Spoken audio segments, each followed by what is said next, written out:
సమాజాన్ని రక్షించడం, మెరుగైన జీవితాన్ని పరులకు అందించడమే మానవతావాదుల లక్ష్యమని, ఆ దిశగా ప్రతి ఒక్కరూ మానవత్వాన్ని అలవర్చుకోవాలని మాజీ సర్పంచ్ అడబాల రత్నప్రసాద్ పేర్కొన్నారు.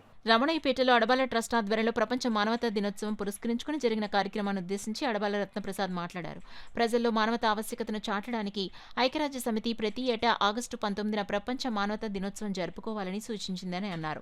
ప్రకృతి వైపరీత్యాలు, కరోనా సమయంలో ప్రాణాలకు తెగించి ఎంతో మంది మానవతావాదులు పరులకు సహాయం చేశారన్నారు.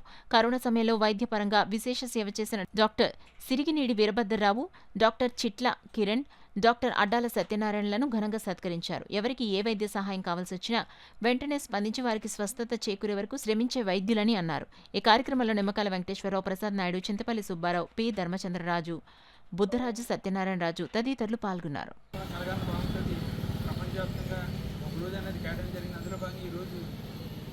ప్రముఖ వైద్యులు అందరూ కూడా మానవ దృక్పథంతో పనిచేసే వైద్యులు అందరూ కూడా ముగ్గురు కూడా వీరభద్రరావు, కిరణ్ గారు, అడ్డా సత్యం గారు అందరూ కూడా మా కాకినాడలో అందరూ కూడా పనిచేస్తారు. సేవ అంటే వైద్య వృత్తి అన్నది మన ఇంటికి చాలా దేవుడితో సమానం.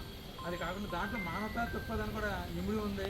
ఆ దృక్పథాన్ని కూడా ముగ్గురు వైద్యులు కూడా పాటిస్తూ అందరికీ కూడా మరి నిజంగా మనకి కరోనా సమయంలో చాలామంది వైద్యులు చాలా హాస్పిటల్ క్లోజ్ చేసి ఇంట్లో ఉండే పరిస్థితి. అటువంటి సమయంలో కూడా ముగ్గురు వైద్యులు కూడా మానవతా దృక్పథంతో ఎంతోమంది సేవ చేసి ఎంతోమందిని రక్షించడం జరిగింది. అటువంటి గొప్ప మానవతా మూర్తిని